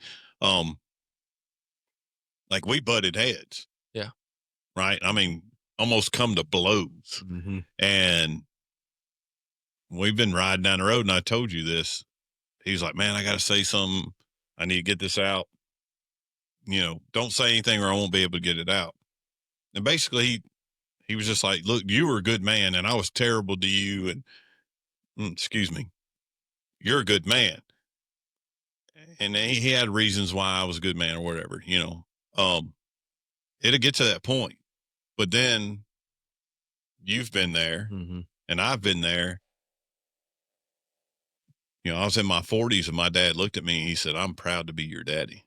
I was like, you know what I mean? He's like, the man that you're becoming, I'm proud of. I'm proud of the Jesus that I see in you. I'm proud of the father that I've seen you become and continue to go. Like, so we've been there. So one day we're going to be able to look at our sons and go, "Hey, I'm proud to be your dad." And the reason why I'm proud of your dad to be your dad is because through all the struggles, right? Because I was a knucklehead, son. Me and David Ray almost went to blows, multiple times, which looking back now, that was kind of stupid because I weighed like $150, maybe. And he was built like a tree trunk and he was fast. Yeah. He's still built. Oh, yeah. Yeah. All right. In his 70s. But I'll be able to look at Dayton and say, "Man, I'm proud. I'm proud of you." He doesn't call me dad, but I'll be able to look at him and say, "I'm proud to be your dad." I'm proud to be associated with you because of the father that you've become, the husband that you become, the man of God you become, and that's the benchmark that I can't wait to get to. Yeah. Right. Yep. It's like a passing of the mantle. That's right. Right. Because you can guide them, give them all the advice you want. Well, another thing I've tried to do with mine is not be a helicopter parent or a controlling parent, but explain life to them and what they should expect, and then they have to make the choice themselves. Yeah, they've got to. Like, I can't control that. And so when they do make those right choices, not because I forced them to, but they made that choice. They made that choice. What a proud moment that is, right? Is. For a father. It is. Yeah. And so I wanted to do the flip side of that. So moms aren't this way whatsoever. You'll learn this. Yeah. I'm not going to, we've had conversations. I think you need to allow your children to fail. Oh, yeah. Not fail into the point that it's traumatic or whatever. Detrimental. Yeah. Right, yeah. Like there's a needle there full of heroin. I'm going to see if you touch it. Right. Yeah. Not that. I think that you need to give them the freedom to fail. Because in failure, there's growth. Right. And I used to tell Amanda all the time, a bought lesson is better than a taught lesson. So much. Right? Because if you got skin in that game, it sticks with you. Yes, sir. Hard time. Yeah. Like, one of our children, she's like, Amanda's like, they're going to spend all their money. Okay. She's like, well, they're not going to have this. They're not going to. Okay. Well, what are we going to do? Nothing. They spend all that money. They're going to have to get a job. Yep. Right. Let it hurt. And you got to have skin in the game. So the reason I ask this is like, growing up, there was not a definitive, like, I wouldn't say growing up that it was similar to that. And nothing against my parents, I'm not, I'm 100% sure they did the best they could. And I think they did. I hope that they did a good job. But, but growing up, there was a movie, you got the book up there, Courageous, right? And the question was asked in the movie with a table full of men, hey, when did you know you were a man? And most of them nonchalantly 18 or 21 or, when I went to college or whatever. And then the one guy that pops up, he said, I knew when my dad told me. And he tells a story of how his dad had to go away for work. He had to, he was going to be gone for a few months. And he was like, you're now a man and you're now the man of the house. And so I was like, I want to be able to call that man out in my son. And I really appreciate you saying that because that makes a whole lot of sense of stages. And that doesn't necessarily mean that they're a man at each stage, but you're preparing them to be a man. Right. Yep. And I feel like, we talked about this it was 2 weeks ago. We were talking about a book called Extreme Ownership. Now it's not a Christian book. I don't think the author Jocko Willink is a Christian. He may be, I don't know. But there's some really good principles in there about ownership and responsibility. Mm. And I feel like in today's time, we shuck responsibility and the ownership of it because we're like, oh, well, that's not on me. I mean, I'm not responsible for that. It's somebody else's, issue or job. When in all reality, we should be diving to take that responsibility. I mean, you're not trying to take everything up, but like if somebody's like, hey, you didn't like. I remember you used to say this when we were in the guard, when they would come down, they're like, hey, your privates are messing up or this is going on. And you say, hey, I'll take care of it. That's on me. Mm-hmm. And then you go take care of it, whatever that looked like. Right. Same thing with our family, when we ought to take like, oh, that's my son. Like, that's just how he acts or whatever. No, like, hey, I'll take care of that. Yeah. Or you're taking responsibility of your family and its trajectory. Mm. And I feel like in this world today, we're very like, it's not my responsibility. It's not my job. Yeah. And I feel like as men, we need to own that. We need to own we need to own the areas that we're in. Yep. It is my job. Like say at my job, it is my job to do this. I'll take care of that. Yep. Don't have to worry about it. I'll figure it out. I'll take care of it. Yep. Same thing with our families. And, or let mama fix it. Yeah, Yeah, like, I mean, Like, I mean, you can either ignore it completely, or you can pass the buck to somebody else. Yeah, and the buck stops here. That's right. Yeah, and I wanted to get that out because I don't know. You never know when you put this out on the internet who's going to watch it, right? But for those guys that are like, if you hear yourself say, "Well, that's not my responsibility," now there may be times it's not, and I'm not saying that you shouldn't say, "Hey, that's not my." How does Amanda say it? Not my monkeys, not my circus. Mm-hmm. But there's times that it is, and you ought to take responsibility. When so y'all mentioned in the first episode, I'm a deacon, right? So if something's going on in the church and somebody brings it to my attention or whatever, it is my responsibility now to bring it before the deacons to have that discussion. Now, I'm not saying it's my decision. It's my responsibility to go ahead and make a decision right then and there for the whole church. But it is my decision, or it is my responsibility to take it before. Just like in my family, if something's going on with my kids, my wife, I can't just say, well, that's something going on with my wife. It's not on me. Right. No, it's my responsibility to confront that and to us have a conversation about it and to work on it. Right. I agree. And you mentioned delegating earlier. Yes. As part of a job responsibility. So just because something's delegated out to your wife or whatever, a boss that delegates is still responsible. Yes. You don't just say, well, that's on them. No, you get fired for that. That's right. And so if my wife, who, this is completely hypothetical, if she was doing something wrong, raising our kids in a way that I didn't agree with, I don't just go, that's on her. Yeah. No, I mean, so part of the beauty is me and her being on the same page, which they are, which we are most more times than not. Yeah. That we are on the same page with whatever we're doing, raising our children, our viewpoints, our beliefs, or whatever. Right. That we are on the same page. It's not to say that. So if I don't agree with the way she's doing something, it's not to then force my way on her. It's to let's discuss this.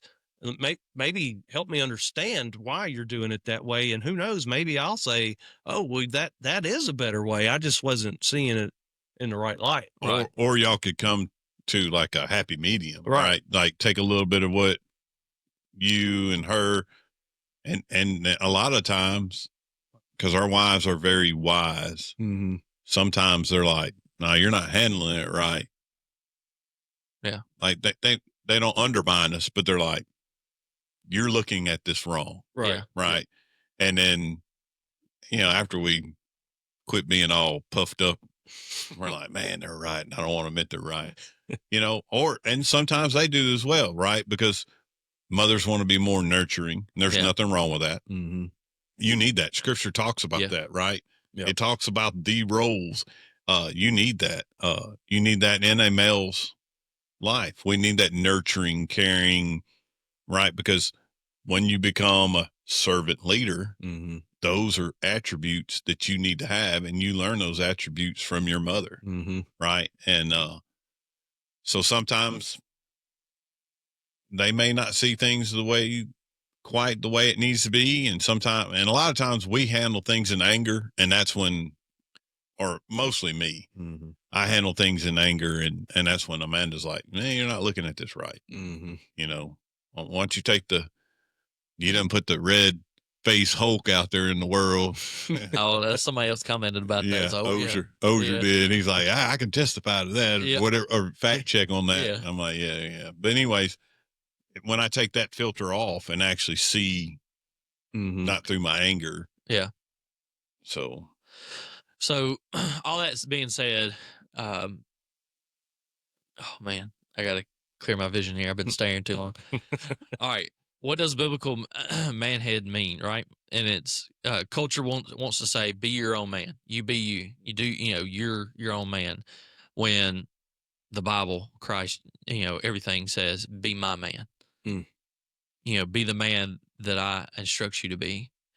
And that we all fight our own battles. Every man does, and some visible, some internal, right?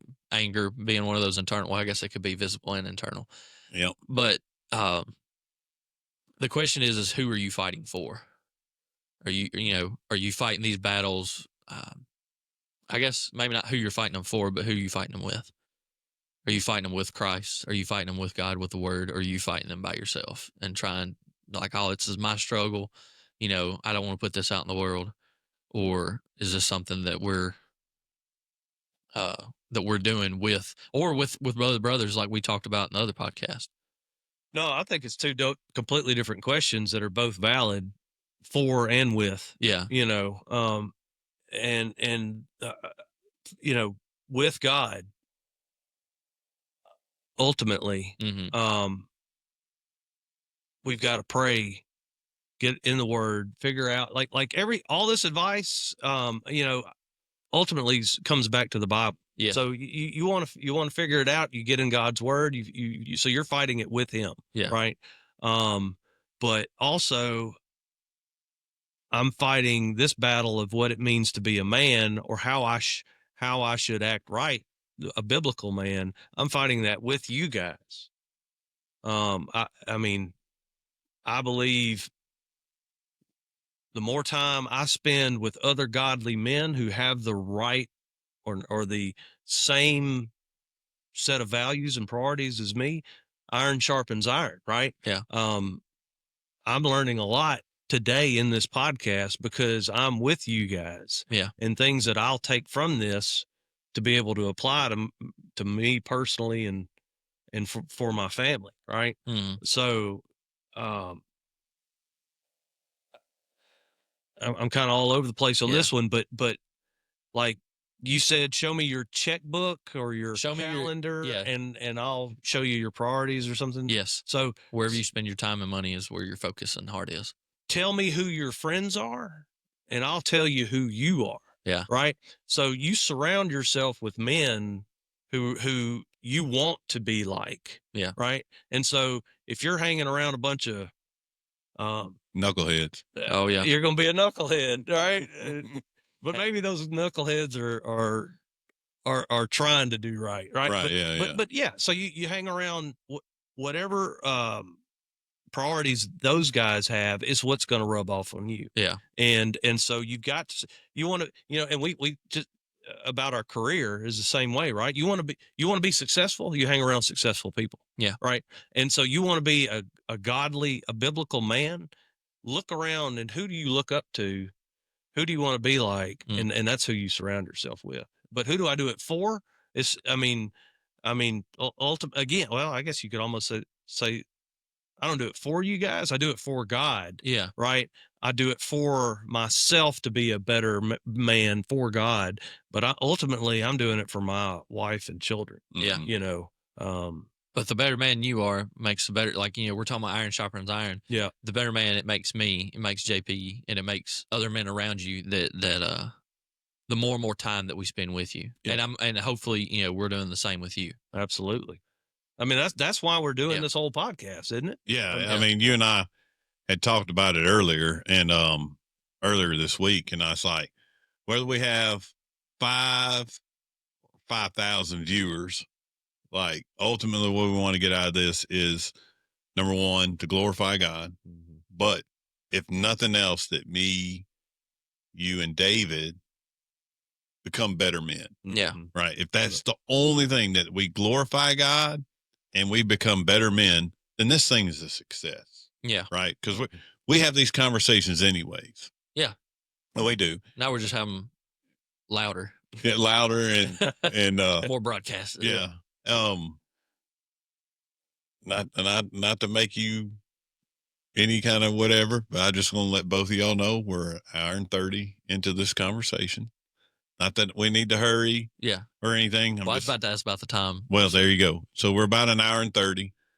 I mean, originally we were worried about having 30-minute episodes, and now we're worried about 3 hours forever. Yeah, I knew better. I don't feel like we're rambling though. No, we're not. I'm just. I knew we were gonna. Someone was fixing to ask me, so I just went ahead. I think. But I really. But from start to finish, you're seeing recurring themes or bases behind our conversations. You know, and so it's really simple. Is we got to die to self. Yes. On what it really means to be a man. We're fighting for our kid. It ain't about me, right? It ain't about, and we're not letting culture define it. We're letting the Bible define it. So all we've been doing is giving examples of that. Yes. Of how it applies in every different situation of life. I got an idea to kind of close this out. Oh, and that's fine, because we still got to do the AAR and there's a couple other things I'd like to do. But I was just reading over and I was trying to see where you're at. What's crazy is in all this that he's typed out. I mean, we talked about it. Like you said, awareness of temptation, pride, lust, laziness. Like we've touched on all, and this is like, I don't know how many pages behind. 6. Yeah. So this is number 4 or 5. Yeah. Right. And we did that in the beginning. So anyways, I don't feel rushed. Yeah. I saw you looking at me, and so I looked over to see how much time it was. I was like, I know we've been here for a minute. So, no. But, and I mean, like, I'll just kind of try to start bringing us down a little bit. Okay. Because like we still got the AAR. Yeah. So, but I just want to tell everybody there in internet world or whatnot, whoever's listening to this, whoever we reach to, the interwebs, the enemy's goal is to confuse us, to make us passive, and to isolate us. It's like one of the points in here, and it really caught my eye, right? And so, if you're confused on where you're at in your manhood journey, right? If if you're listening to this and you're a young man, I would highly suggest somebody that you look up to. So I'm be honest, growing up, I looked up to you, and then after his turnaround, I really, it shocked me, and I started looking up to JP, and there's other men that I look up to, but I would highly suggest that you see about a mentorship kind of relationship with these people, right? They're the kind of men that you want to grow to be, right? You want to start getting some one-on-one time with them, and get their advice and their maybe accountability with them, right? Kind of what we talked about before. But don't be confused on where you're going. Like, look where you want to go and go. Don't be confused. Like, oh, I don't know if this, if this is a good time. Don't be fearful. Don't worry about what they're going to say. Worst case scenario, they say no, right? It's not that big a deal. Don't be passive. The right person will say yes. Oh yes, of course. Yeah, right. I mean, it's Holy Spirit led, right? There's been times that we felt like, this is weird. I don't want to do this, and then we do it, and it's it's worked out wonderfully. Yeah. And so, don't be passive about things. Don't just be like, I'll get to it, or I've still got time. I've still got this. Don't sit by and watch as something goes by, because you're like, I'll get it later. Mm-hmm. I mean, I guess that's procrastination, but I mean, passivity is just like procrastination. It is. And I'm bad about it, and I'm trying to be better about it and I'm definitely going to be working on that with our kids. And then don't feel isolated. There's other men out there struggling with the same things you're struggling with. Um, don't I mean shame, I think it's, what is it, shame and fear will hold you back from so much. Mhm. And it's funny, on your walk uh that you were leadership on, there's a man that came up and he was so afraid to tell his story, right? But when we finally heard it, I was like, I have dealt with the same, maybe not exactly the same thing you have dealt with, but very, very similar. And I think a lot of men have. And I think that if not, I'm not saying you need to share it with everybody. You know, we talked about this, is your testimony, your past is not to be shared with everybody, but with brothers that you know and that are sharpening you, right? Share that testimony with them, get in an accountability group with them. And don't always be afraid to tell your testimony, because him saying that helps so many other men out, right? Mm-hmm. And so I would just say, try, like, if you see a spot in your life that you have confusion, passivity, or isolation, attack it. You know, work on it, pray about it, talk to other men that you trust about it, and hopefully the men that you're talking to will have that good advice for you, scripturally advice. Shame, fear, and isolation, it will prevent you from being the man. Yes. You're because you're going to be. I guess I need to get in the mic. I don't know. Yeah, I was getting a little too comfortable here. yeah. But we want to think that we have it all together. We want others to think we have it all together. And so by asking those kind of questions, like that shows that we don't, right? But we Right. got to be, our pride will keep us, and shame will keep us from asking the questions to grow in the right way. Otherwise, we're putting on this front that we got it all together, we got it figured out, and how embarrassing to think that I don't know what it means to be a man, or that I Yeah. don't have it figured out. And that's what the devil's Well, that's what he wants to do, is keep you quiet.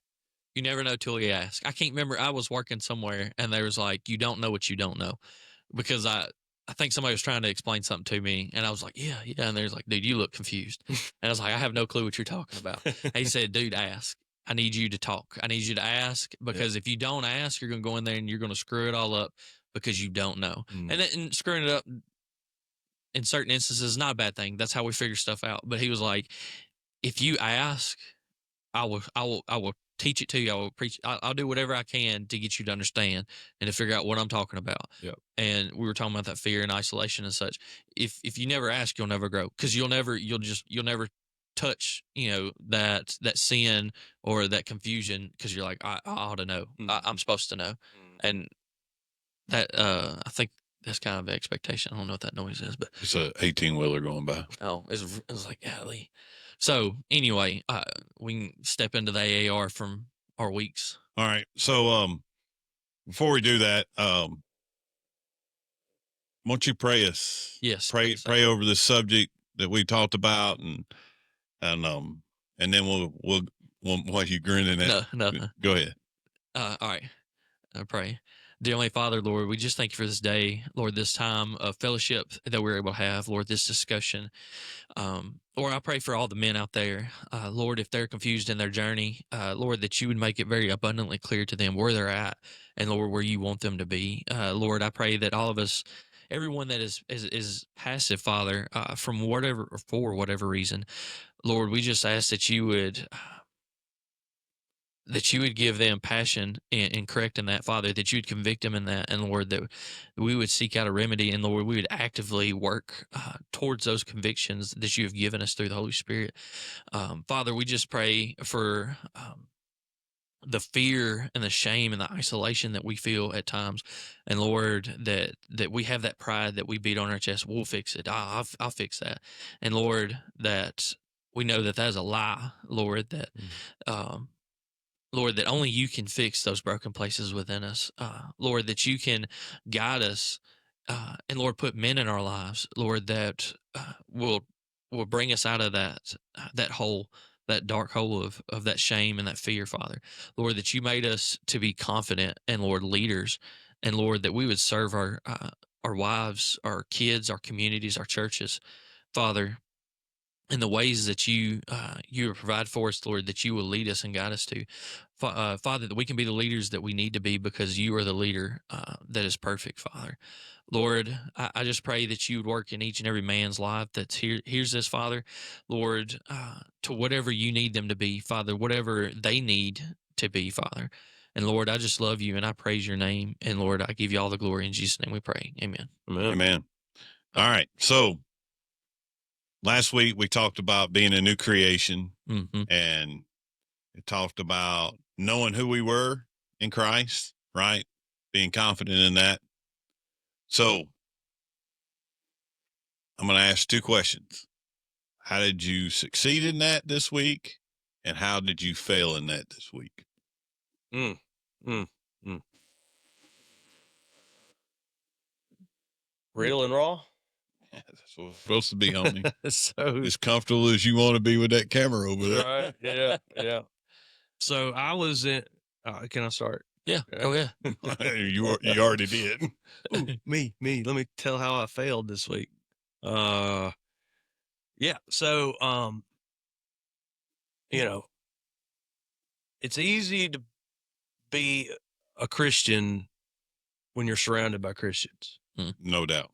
When you're in church, when I'm in church, I'm like, yeah, I wish we could all just stay here, because it makes it easy. Yeah. But when you're out when you leave church or it's Monday and you're out in the world, uh, it's tough. And you got people, you're around, people who don't have the same beliefs that you have, that, you know, aren't doing the way, you need to be doing. And when you're surrounded by them, it's just easy to fall into that, whatever they're doing, and, especially at work. I mean, when you're with them all day, like typically I'm not, but this past week I was with a lot of my colleagues, where typically I'm a salesman. So I'm like kind of on an island where I just talk to them on the phone or whatever, but we were in person for an entire week. And, you learn a lot about people in that time, good and bad. And so anyway, when you're in that kind of environment, it's like pick your battles, uh, and so, yeah, I did some things, or I did not, uh, you know, just by being in a situation, it's almost like you're agreeing to it, or it's like saying it's okay. If you're being passive, like he was talking Right. about earlier. Yeah. Right. If you're being passive, um, so anyway, it's a difficult. That's the struggle. Um, Now, in the same respect, there was so many wins from that too.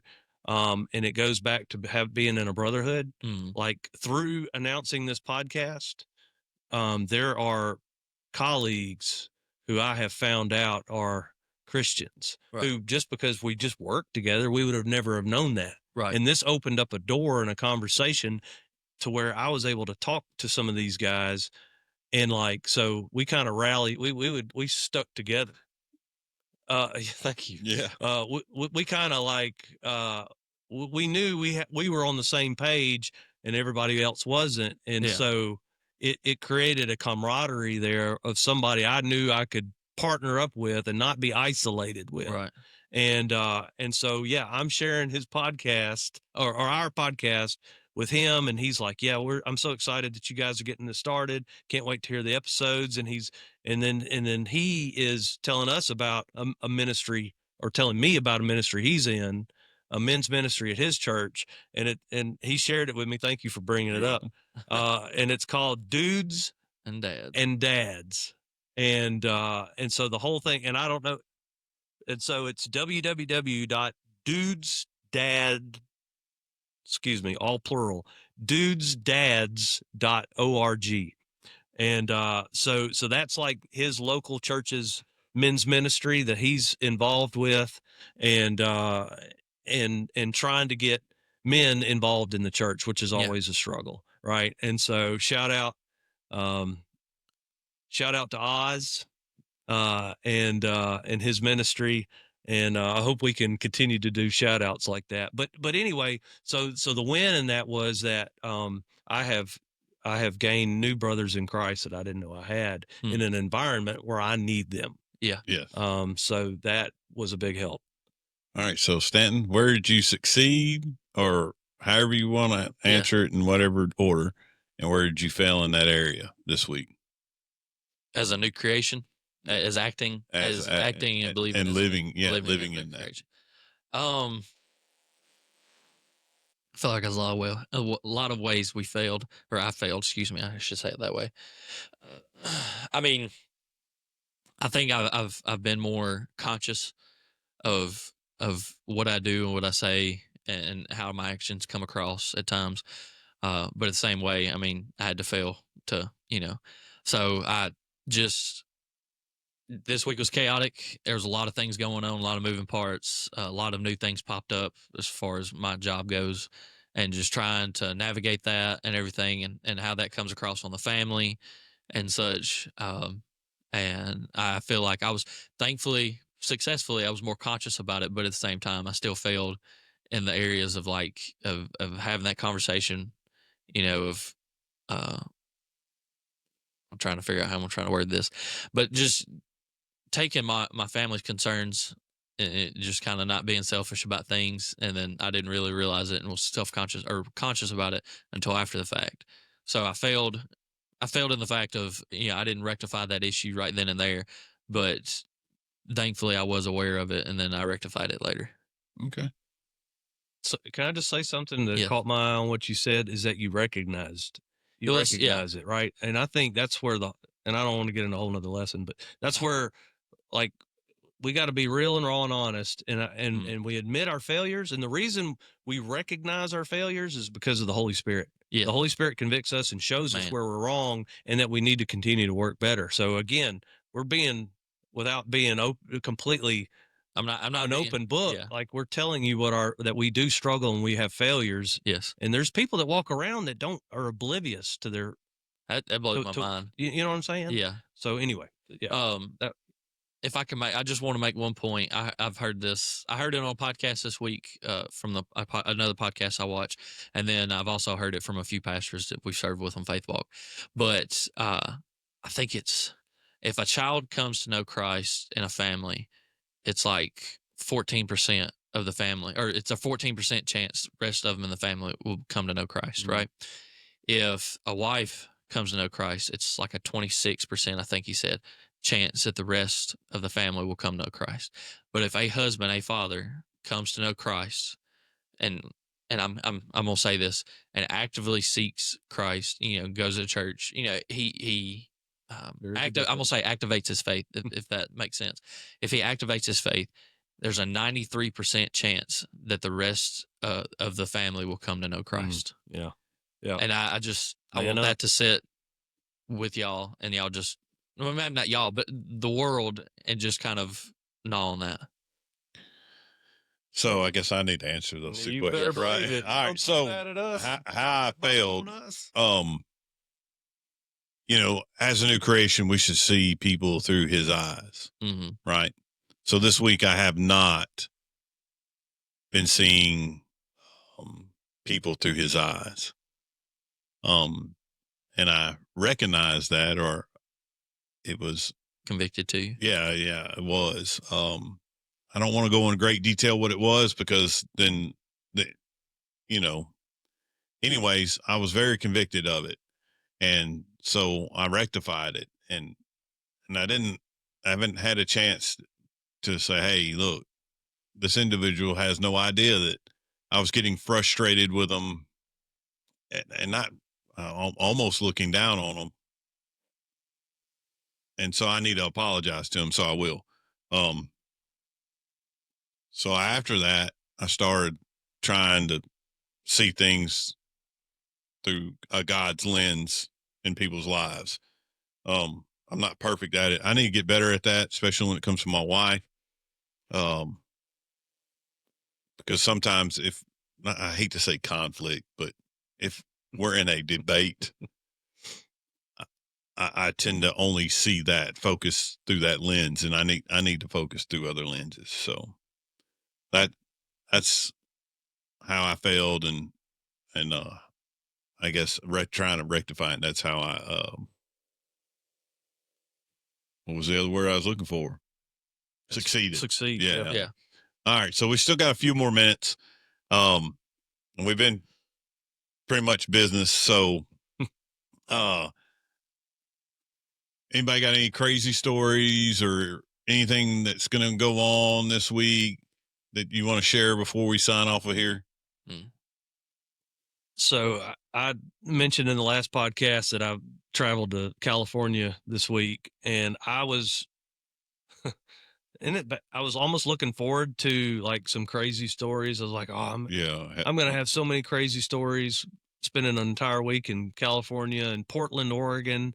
But honestly, it wasn't that bad of a trip. So I'm in horticulture, a greenhouse nursery business. So most of the business I do is not inner city. Mm-hmm. And so honestly, man, I just want to like a shout out to California and Oregon, because outside the core downtown cities, man, there are so many good people out there. So like, uh, instead of almost reinforcing ideas we have about the West, the left coast, Yeah, there you right? go, left coast. Instead of reinforcing, it's like it's full of so many good, godly people with good values, that let's be careful about labeling these guys, right? Because it was a great experience. And I saw some crazy stuff. There was a robotic security guard at the hotel we were staying at. It was like, you remember the Jetsons? You remember the maid? Mm-hmm. Yeah. It looked like her. I mean, but it was like, decked out in police decals, and it patrolled the hotel. So that was kind of crazy. Not sure what it would do if something happened, but Danger, Will Robinson. I know, right? So yeah, too that young was kind for of that, aren't you? crazy. No. Okay. But other than that, Tennessee plays Arkansas this weekend, which you told the crazy story last week. Yeah. About an Arkansas game. So I don't know. I'm hoping for fireworks later on today. Where are they playing? Are they playing at Neely? Tennessee? Okay. Oh yeah. Yeah. Sorry, Arkansas. Yeah. Yeah. So, Well, I don't know. They got a new coach. You never know. hoping for a That would blowout. be the fastest turnaround. Crazier things that happen. Oh, that's true. I'm not Arkansas fan, so it doesn't matter to me. Yeah. You got anything crazy or anything going on? I was trying to go over my week. It's been so long. I don't know. I can't think of anything crazy. I mean, our truck died at the church parking lot and had to get it jumped off, replace our battery, and the whole logistics. When did this happen? Sunday night. Oh man, should have hollered at a brother. Well, I mean, Thomas was there. He had the jump box or whatever. Oh, but then I was going through trying to figure out if the battery was good or not and testing it and all that. And you just trying to be cheap. No, well, I mean, I guess I technically was, but I still got a good battery. Cheap? Yeah, but this guy be pouring water and all kind of stuff in that battery trying to get taking a Brillo pad, cleaning the terminals. Hey, it's not bad though. I'm just telling you, dude. I'm telling you right now. You act like that's a bad thing. I didn't say it was. I just like picking on you about it. Let's ask JP. How'd your week go, JP? So my week. What's new in your week? That's what he's getting at. That's what. That's not what I was getting at. It's not what I. No, I need you to. I'm not going to tell you. I will tell you that my wife got an opportunity this week to go back and do what she really loves to do. So she used to be with work. Yeah. She used to be a rehab director, and some stuff was going on in life, health issues or whatever. So she transitioned to working at home, remote, and which was a blessing, actually.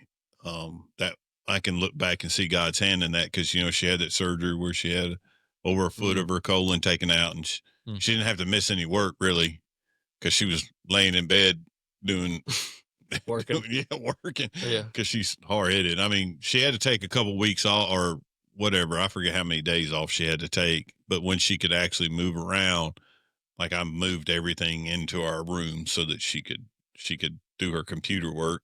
And, when we went on vacation or whatever, she didn't have to take vacation time because all she needed was the internet. Right. So anyways, the company she used to work for, reached out to her and was like, hey, they've been doing this for a little while. And this is like, I don't know. I can't remember if she said it's the second time for this facility or whatever. They asked her. And so Amanda was just like, well, okay, this is what it'll take. Yeah. And then she was like, looked at me and she said, it'll never happen. I was like, yeah, it's going to happen. So anyways, they came back, they all worked out a deal or whatever. And so Amanda in 2 weeks will be going back and being a rehab director and treating patients and it's a pretty nice facility. I don't want to put the facility's name out there or whatever, but that's a better fit for her. It is way better. Way. Her timing of being at home, like you said, was a God thing. Yeah. But not a permanent thing. No, Right. no. And what is crazy is, you know, you just said the walk that I was a lay leader for or whatever. She just has come off the fall lay leader, right? She was lay leader for 50. Mm-hmm. Right. So she worked at home, had, you know, she could do work. There was a lot of free time for her. Now that she's not in that, it's over. Now she's going. It's like now you can go back. Yeah, now you be consumed with work. Yeah. So, but is that all that happened this week? Well, we're all three going to a wedding. Yeah. Oh, you're going too? That's awesome. Yeah, we're going to a wedding. We don't have kids. We're getting a babysitter. Oh, Look out. Cool. Oh man. So we're all going to a wedding tonight. So yeah. Is there anything else you want to mention? No, something nice and shiny? There's nothing I want to mention. That's not why this was. It was supposed to be. So we can pick and choose what we. No, I didn't say that. You pick and choose what went on in your week. That was what went on. Well. Okay. All right. I'm just saying this is supposed to be an icebreaker in the beginning, and so we're at 2 hours now. Okay. All right. So we've run out of time. Well, so is it you or Stanton gonna sign us out of here? Well, so a couple of things. I'd like for us to also talk about what our next podcast, just kind of give a brief description about. Yeah. Or when it's going to come out. Well, yeah, the topic, maybe kind of tease the topic. Oh, so yeah. Episode 3. Episode 3 will be JP's hosting. The boss is finally getting to host his own podcast. I'm not the boss. We'll be on we're calling it mental struggles, but I don't know if I really like that, but it'll be dealing with anxiety, depression, and anger. And I might throw hatred in there. I'm going to try to condense it. We're going to see. Yeah. Because, these guys are more structured than I am, so it'll be probably all over the place. But, so that's what it'll be on. Hopefully, that's what it'll be on. So our mental struggles, our mental battle. Mental battles. Yeah. So, yeah, that's I like that. Mental battles is probably what it'll be called. All right. So who's signing us out of here? You can sign out. You're the host, bro. I'm gonna leave with a verse and a charge. So I gotta get back in my mic over here. So finally, be strong in the Lord and His mighty power. Ephesians 6:10. And then this is your charge from the battle room. Now take the field, rock Kazakh, be strong and courageous. See y'all next week. Awesome. All right, thank you. Good job.